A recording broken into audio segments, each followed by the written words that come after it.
because now this may also inform what we're going to talk about right now. Because we heard all of you were giving a wealth of options, and you all have different audiences in mind, in fact. So before we open the floor, I actually want you to be very specific and clear on who did you have in mind in your presentations. It's like, who is your tool, or so if you can repeat back for us what your approach, the strategy you talked about was. What is that one tool, and who is it? Who is it targeted at for? That's my question to everyone in the panel, so that we can also then start the discussion, questions from the audience. And I start with you, Per Espen, because you were first. Per Espen, start. Okay, my audience is both climate scientists and communication professionals, which have, for the last 2 decades, fallen into the pattern of doom and cost.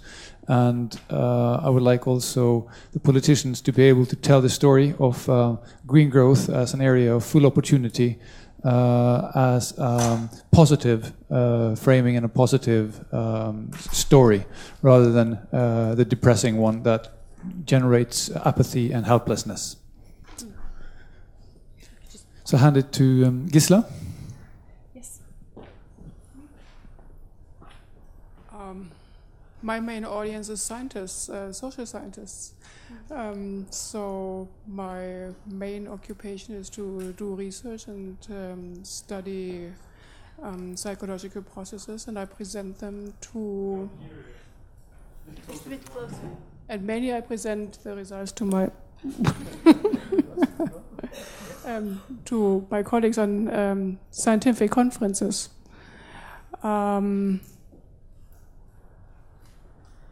I'm currently broadening the audience to a more interdisciplinary one, but still, I think the main audience, my main audience, is other scientists.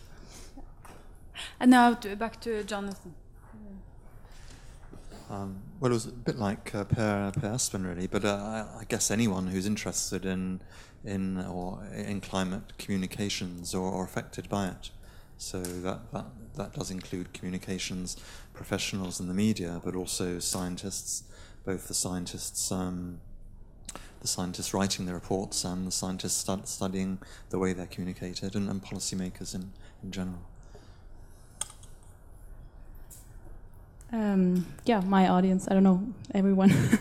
But this topic, I guess, it's mostly interesting for people who design menus and people who work in cafes and restaurants. Maybe they should think about these things.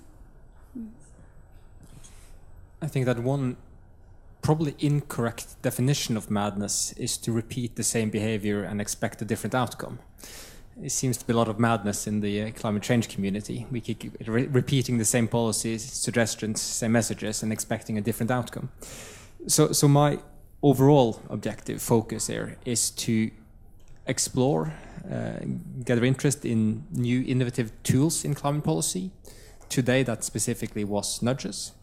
And my target audience would be decision makers, speaking quite broadly. So that would be governmental agencies, private companies, NGOs, other researchers. Great. And now we open the floor if you have any questions, because now you also had some time to reflect on who is your target audience. So maybe that informs the questions back to the speakers.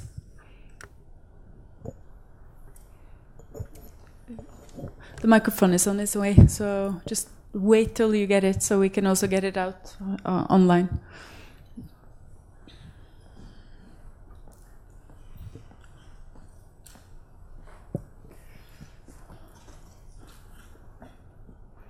Hello, my name is Line Tveiten. I work for the City of Oslo, Agency for Urban Environment. Currently I'm working on an action plan, and we're considering the general population as one of our target groups for the action plan. So my question is to Gisela, is that how you say your name? Do you know anything about how the public usually, or if the public is usually interested in policy documents and the effect of policy documents on the general public?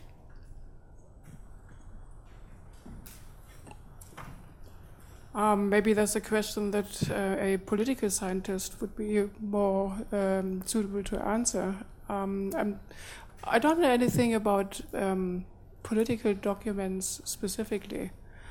Perception among public. But perception among public.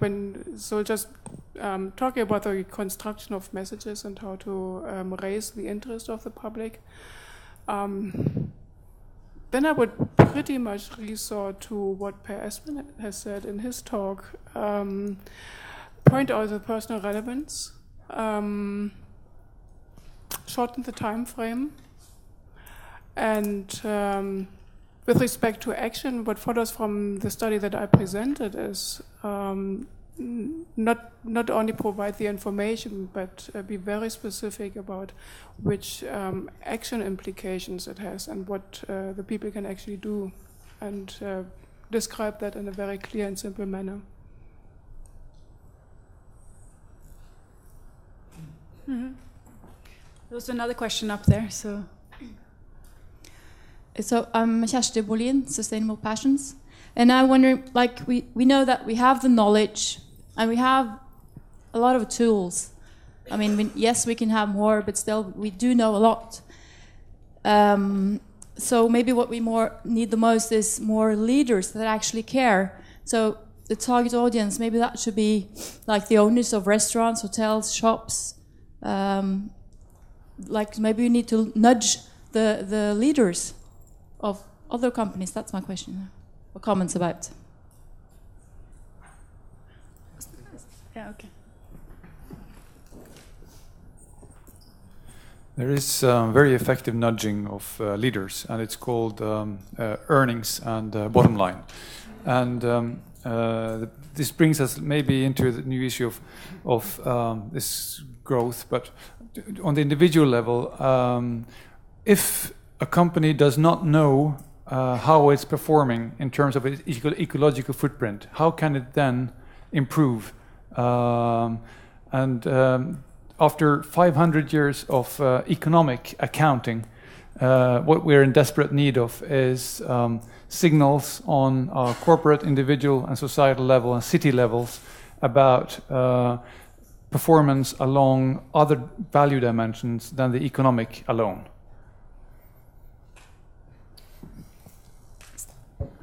Stefan, did you also want to comment on?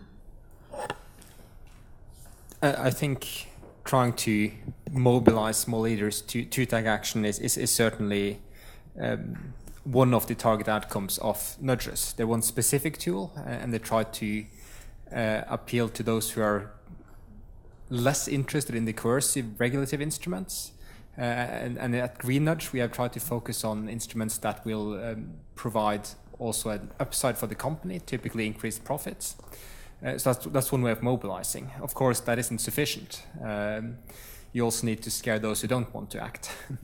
you need the stick as well as the carrot. You also need the carbon taxes or regulation to make sure everyone acts. It's not sufficient that only those who are motivated see the opportunities to act. You do need all business leaders and civil society leaders to act. So mobilizing through nudges is part of the answer, but you certainly need something more than that in addition, the way I see it. There's a question from Rasmus Benstad. Yeah, hello. Last summer, or the summer before, I heard a story on BBC World Service, which was very intriguing. And they said that in South Korea, people collect receipts. And they would ask their friends, do you have any spare receipts? Why did they do that? Well, it turned out that every receipt had a number on them. And every month there was a raffle, a lottery, and people looking at the numbers, and actually some people would win a prize. And why did they do that in South Korea? The reason was to fight black economy. So everybody would ask for receipts so that people wouldn't actually cheat on the taxes. The thing is that by having a lottery, like some kind of motivation, you can have people to do something. And maybe if you have some kind of lottery when you travel on public transport or cycle, people would do that because it's an extra incentive, like they could actually win a prize for that. And this summer I won the Cycle to Work competition for the Met Norway, partly because there was a competition, right? So there's this competitive thing, which is also a motivator. Thank you. Okay, you can ask for Stefan again. Yeah, I'll just say that that's a fantastic example. I haven't heard that one before, but it reminded me of another lottery that was quite effective. And this was done by a company that organizes conferences for business people in Los Angeles. And people typically drive to the events. It's a week-long conference. So to entice them to take public transport or cycle instead of working, they had a raffle. So initially among those who took the bus or cycled, they would draw a prize of $50 each day, something like that. So that worked quite well. What worked much better was to have a raffle among everyone. You draw the winner, but if you drove your car, you don't get your prize. They keep drawing until they pick one that did actually take the bus or ride to work. It's a bit cruel, but that was even more efficient. And then I want to pick up on a comment that came a bit earlier about green growth, or about growth, actually. It was about why do we need growth? And then I'm adding on, what kind of growth do we need? If so, it's a very broad question, but it actually it links to how do we have again this broad toolbox, and yeah. So how can we tackle this question of if growth is at the essence of our problems with climate change, actually?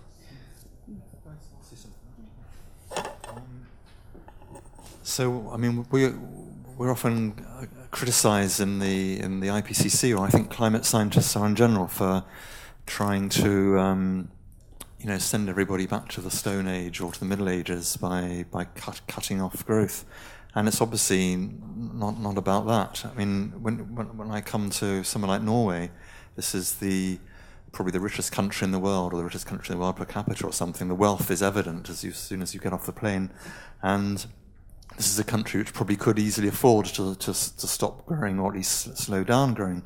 But I spent the summer going to places like Dhaka and Nairobi and so on, presenting our report there. And boy, do they need some economic growth.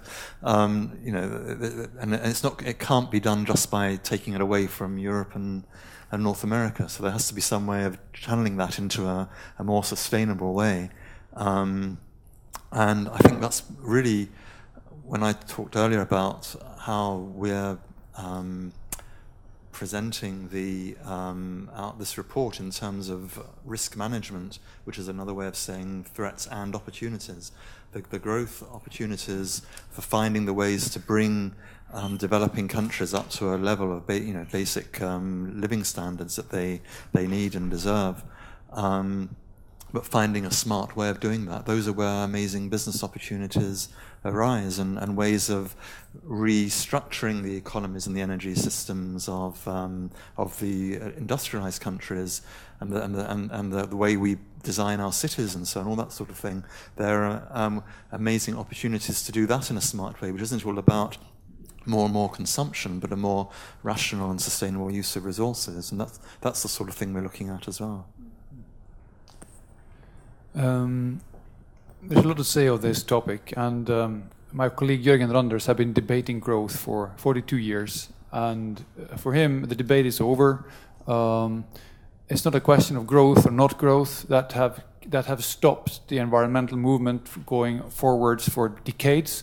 The question is what kind of growth we are looking for, and the easy answer is that we have to distinguish between value creation and ecological footprint.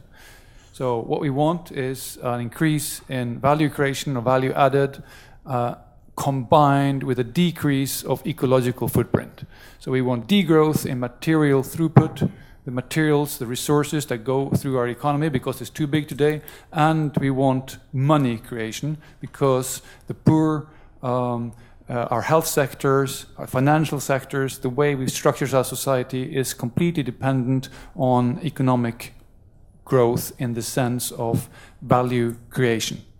If you stop that, we get lots more unemployment, and people stop caring about the environment because they are unemployed. It's a very strong correlation between high unemployment rates and low care for climate. So what we do want is a vital economy that grows and creates value measured in money, while at the same time a decrease in the ecological footprint measured as the acres and the resources taken out that are renewable from the earth every year. By this way, green growth is possible, and we need the green growth to grow quicker than the brown growth, because the brown growth eats more and more resources, even if it does so a little bit more efficiently. So this is why the distinction between brown growth of the 20th century and the green growth of this century is vitally important to get across clearly.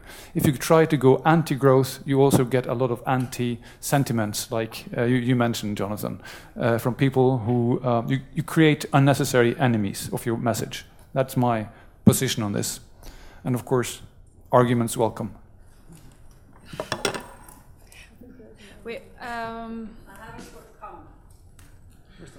It's the microphone is at the back of the room waiting for another for the next question. So you can have a very quick comment, but just a very brief. But the question before was not anti-growth; it's just for reflection. However, I'd like to challenge the panel to write a fiery, engaging, inspiring article for business and how to go forward, and the word growth is not mentioned. That's a good challenge. Okay, and now for the next question at the back of the room. Ja. Det greit om jeg stiller spørsmålet på norsk, så skjønner jeg hva jeg sier? Ja. Ikke le da. Jeg heter Lars Giæver og kommer fra Miljøpartiet De Grønne. Neste år så det lokalvalgkamp, så har jeg en liten utfordring til alle i panelet. Et punkt dere ser etter i programmet neste år. Ett punkt. Hva ville det vært hvis dere skulle få velge helt fritt ett punkt?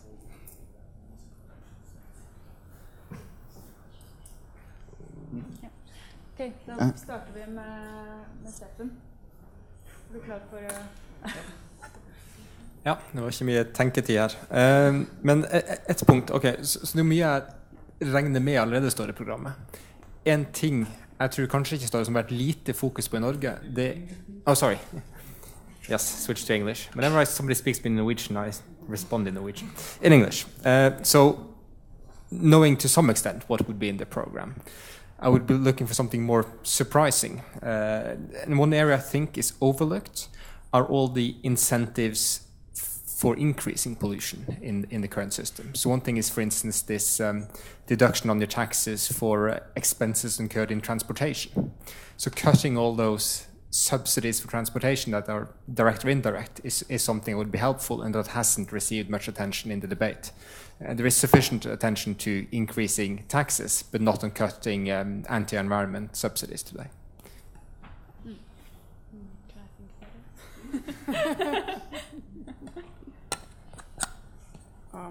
Never thought about it. So what can I say? I think what we have learned today is that people choose the easy option, and very often what is the default. So everything that turns the green option into being the easy one would be a good strategy. It could be increasing public transport or many things. Yeah. I can't obviously talk about the Norwegian context, but just as we heard, I mean, we all think when we hear about emissions, we all start to think of fossil fuels, and then we heard just now that agriculture or food consumption is 20% of emissions. And similarly, the way our cities are designed, well, where we live are designed, has a huge effect on emissions too. And there's actually a lot of material on that in the Working Group 2 and Working Group 3 parts of our report. So the way you design cities, not just in terms of transport, but the way you put it together to make transport more rational, and with how people get from home to work, and do you mix it up or do you keep different types of working environment together? The rules you have for building materials, things to encourage green roofs, all that sort of thing. There's an enormous amount that can be done at the municipal level, and hopefully there'll be some reflection of that. Maybe one addition to what I said, maybe I can also say a word of warning. What you should not do is some dogmatic ideological thing, such as the German Greens, just before the last election, wanted to introduce a vegetarian day each week in public canteens. And I think that cost them maybe, I don't know, 5 or 8% of the election.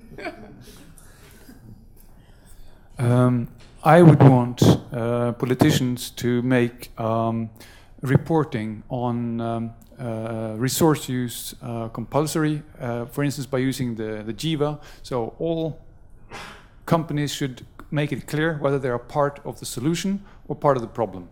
And it's very simple to calculate. It's just that today it's voluntary, and you should make that mandatory, that reporting. Combining Carbon Disclosure Project reporting with the value-added reporting. That gives you everything you need. And one sentence. Okay.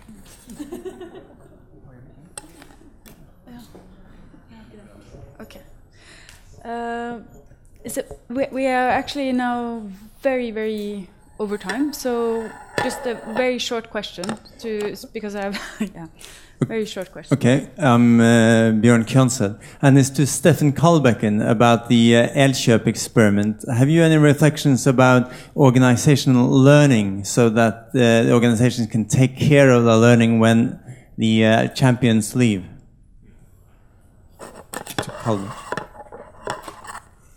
So I think one thing we did right initially was that this training of sales staff was incorporated into the general plans for trainings. It wasn't a special event, it was part of a full day course several of their staff attended. Where we failed was to embed this at the highest level. Things like the decision to expand it to the entire Nordic level rested very much with this one single person, which made it too vulnerable. So we did succeed, I think, lower down in the organizational levels for the stores involved in the experiment, but we did not get it embedded sufficiently in strategies at a higher level, and that's something we, I think, learned from. I think with Nordic Choice Hotels that looks different. There the top-level management was indeed involved in the experiment. Thank you very much. Thank you to all of you. Thank you to the panel. I'm just, we're going to have...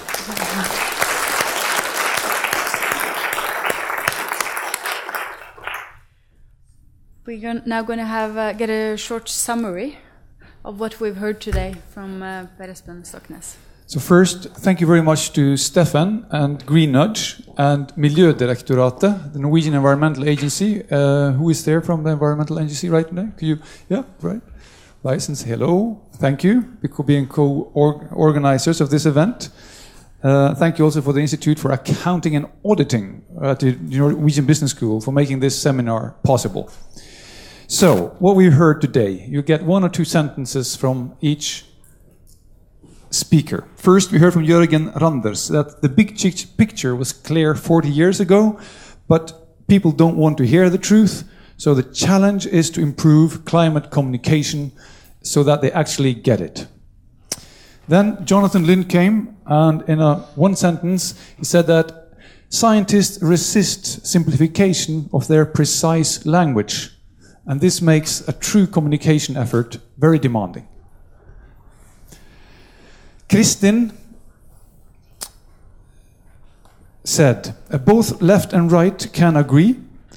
For instance, Rockefeller and investors and private sector both want to and now invest in the climate change initiatives.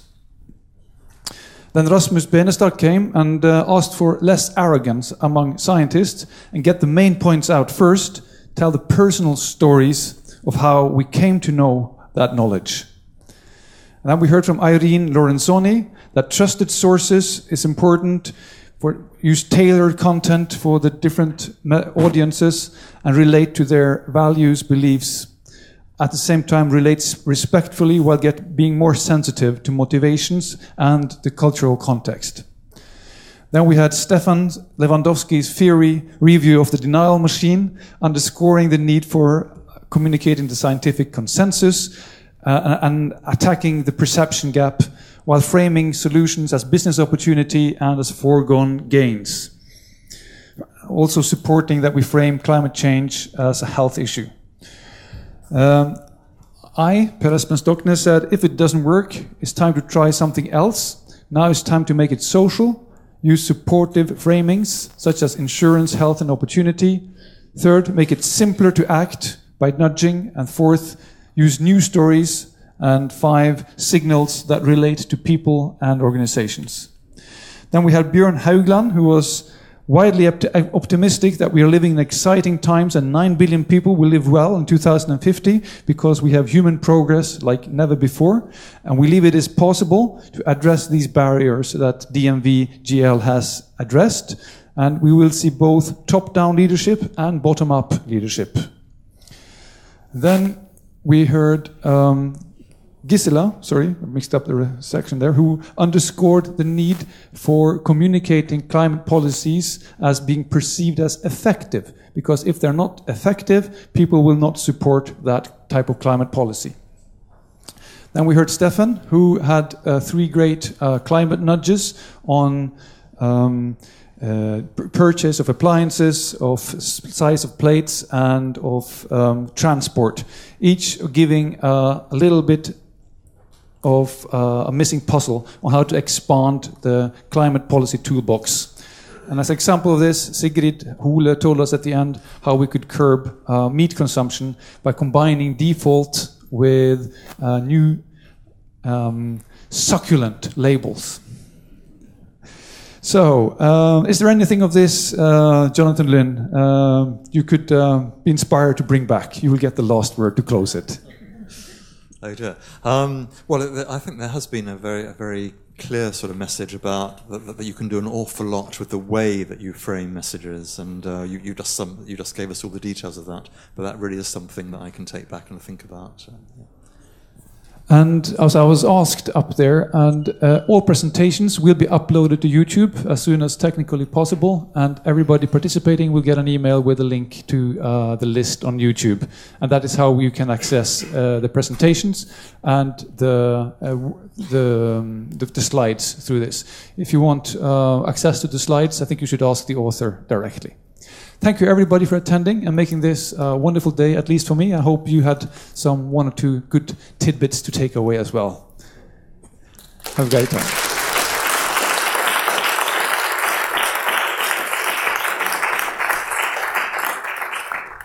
And also thanks to Anne Solgaard for taking us through the day. Yeah.